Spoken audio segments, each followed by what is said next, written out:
खालिस्तानी आतंकी पन्नू पर एनआईए का शिकंजा। आतंकी गुरपतवंत सिंह पन्नू के खिलाफ नया केस दर्ज हुआ। 15 अगस्त पर तिरंगा रोकने वाले को 11 करोड़ इनाम देने का ऐलान किया था।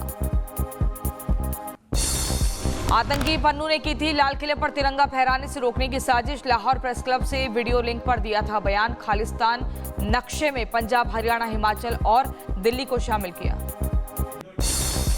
आतंकी गुरपतवंत सिंह पन्नू पर केंद्र सरकार का बयान। कहा, पन्नू ने की भारत की संप्रभुता पर चोट पहुंचाने की कोशिश।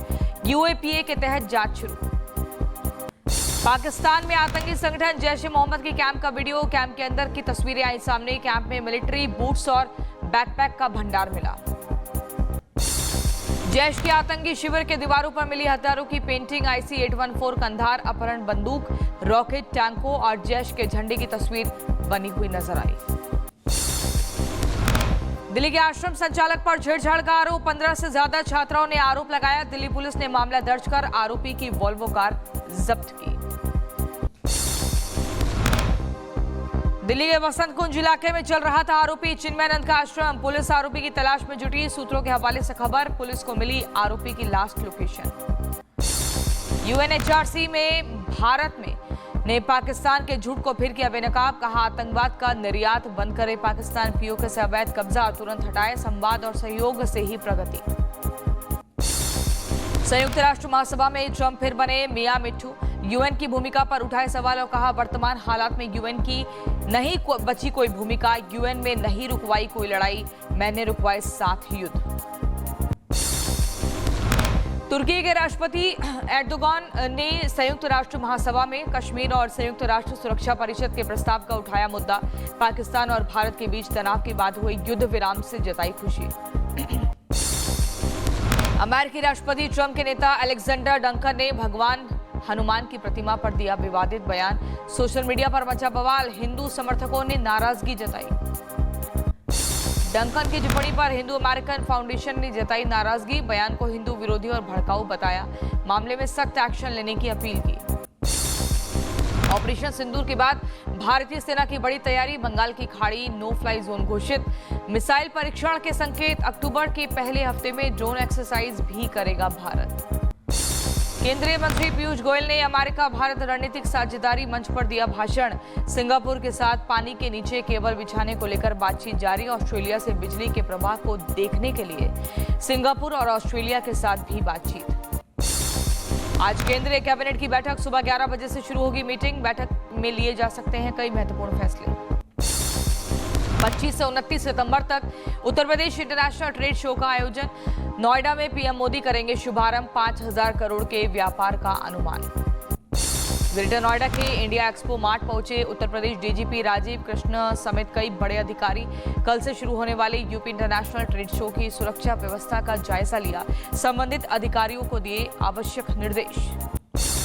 उत्तर प्रदेश के CM योगी आदित्यनाथ ने PM मोदी को लिखा पत्र। बुंदेलखंड के 5 पर्यटक स्थलों का रखरखाव राज्य सरकार को सौंपने की मांग। अभी ASI कर रहा है इन पर्यटन स्थलों का संरक्षण। उत्तर प्रदेश के CM योगी आदित्यनाथ का बड़ा दावा।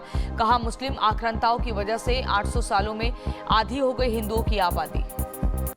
बीजेपी सांसद रवि किशन के GST वाले वीडियो पर अखिलेश ने साधा निशाना। GST पर गणित समझाने वाले रवि किशन को बताया अज्ञानी। अज्ञानी वाले बयान पर बीजेपी सांसद रवि किशन ने किया पलटवार। कहा, चांदी का चम्मच लेकर पैदा हुए हैं अखिलेश। गरीबों के लिए 1 रुपए की बचत भी बढ़ी। देहरादून में GST बचत उत्सव जागरूकता कार्यक्रम का हुआ आयोजन। प्रदेश के मुख्यमंत्री पुष्कर सिंह धामी ने की शिरकत। जागरूकता कार्यक्रम के जरिए लोगों को बताए जा रहे GST 2.0 में हुए बदलाव के फायदे। जेल से रिहाई के बाद छलका सपा नेता आजम खान का दर्द। बड़े नेता के सवाल पर बोले, अगर मैं वरिष्ठ होता तो कई बड़े नेता रिसीव करने आते।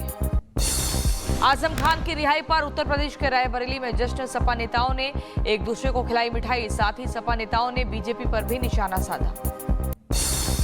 आजम खान की बसपा में जाने की अटकलों पर बोले यूपी सरकार में मंत्री दयाशंकर सिंह। कहा, राजनीति में कुछ भी हो सकता है। आजम खान को लेकर सपा विधायक इकबाल महमूद का बयान। कहा, आजम खान समाजवादी पार्टी के संस्थापक सदस्य, उन्होंने कभी नहीं छोड़ी पार्टी। कांग्रेस नेता मनीष तिवारी के बयान से सियासी गलियारों में नया विवाद। कहा, जनरेशन एक्स वाई जेड अब किसी का अधिकार स्वीकार नहीं करती। बिहार में आज से एआईएमआईएम चीफ असदुद्दीन ओवैसी की सीमांचल न्याय यात्रा। नया गठबंधन बनाने की कोशिश में लगा एआईएमआईएम किशनगंज से अपने प्रचार की करेंगे शुरुआत। ओवैसी की यात्रा पर केंद्रीय मंत्री गिरिराज सिंह का बयान। कहा, पहले राहुल गांधी और तेजस्वी यादव ने घुसपैठियों को बचाने को लेकर यात्रा निकाली और अब ओवैसी आ रहे हैं। बिहार के पटना में आज कांग्रेस का महाजुटान। सीडब्ल्यूसी की बैठक में राहुल खड़गे सहित होंगे पार्टी के सभी बड़े नेता। आगामी चुनाव पर मंथन होगा। गुजरात में गांधीनगर के रामकथा मैदान में केसरिया गरबा नवरात्रि समारोह का आयोजन। कार्यक्रम में शामिल हुए केंद्रीय गृह मंत्री अमित शाह। समारोह का उठाया लुत्फ। महाराष्ट्र में पीएम मोदी का फर्जी फोटो शेयर करने पर भड़के बीजेपी कार्यकर्ता। 73 साल के कांग्रेस नेता को पहनाई साड़ी। बीजेपी नेताओं ने पीएम का अपमान करने का आरोप लगाया। कोलकाता में जगह जगह जलभराव को लेकर सीएम ममता बनर्जी का अजीबोगरीब बयान। कहा, यूपी बिहार की वजह से कोलकाता में पानी भरा। महाराष्ट्र के कई हिस्सों में भारी बारिश से बुरा हाल। आज बाढ़ की स्थिति का जायजा लेने जाएंगे सीएम देवेंद्र फडणवीस। लोगों की मदद के लिए लगातार चलाया जा रहा है रेस्क्यू अभियान। भोपाल में गौमांस पर सियासत। कांग्रेस ने लगाया बड़ा आरोप। कहा, गौमांस पर जीएसटी शून्य। बीजेपी का पलटवार। जीएसटी में ऐसा कोई प्रावधान नहीं। MiG-21 फाइटर जेट 26 सितंबर को होगा रिटायर। 62 साल पहले एयरफोर्स में हुआ था शामिल। चंडीगढ़ में आयोजित होगा विदाई समारोह। अवैध सट्टेबाजी ऐप मामले में आज सोनू सूद का होगा सवालों का सामना। ईडी दफ्तर में आज सुबह 11 बजे पेशी होगी। क्रिकेटर युवराज सिंह, रॉबिन उथप्पा और सुरेश रैना से हो चुकी है पूछताछ। प्रयागराज के स्वरूप रानी नेहरू अस्पताल में डॉक्टरों की अनिश्चितकालीन हड़ताल। साथ ही डॉक्टर के साथ मारपीट करने का जता रहे विरोध। आरोपियों पर जल्द कार्रवाई की मांग। चंबा में रामलीला के मंचन के दौरान राजा दशरथ की भूमिका निभा रहे कलाकार की मौत। 73 साल के अमरीश की हार्ट अटैक से मौत हुई। 40 साल से चंबा के चौगान की रामलीला के मंचन में होते थे शामिल। उत्तराखंड के ऋषिकेश में राम बारात पर रोक। वेशभूषा में ही रामलीला के कलाकार पहुंचे कोतवाली पर। वहीं मिशन न मिलने तक धरना जारी रखने की बात कही। ऋषिकेश में 70 साल पुरानी रामलीला पर विवाद। कलाकारों ने पुलिस प्रशासन के खिलाफ लगाए नारे। अपनी गिरफ्तारी देने की पेशकश। मामले में सीएम पुष्कर सिंह धामी से दखल देने की मांग। मां दुर्गा को अपशब्द कहने वाली बिरहा सिंगर सरोज सरगम को मिर्जापुर पुलिस ने किया गिरफ्तार। पति राम मिलन बिंद को भी पकड़ा। दोनों ने वन विभाग की 15 बीघा जमीन पर कब्जा कर रखा था अवैध रूप। उत्तर प्रदेश के गोंडा में बीजेपी विधायक और बीजेपी ब्लॉक प्रमुख के समर्थकों के बीच पथराव। हंगामे के दौरान कई लोग घायल हुए।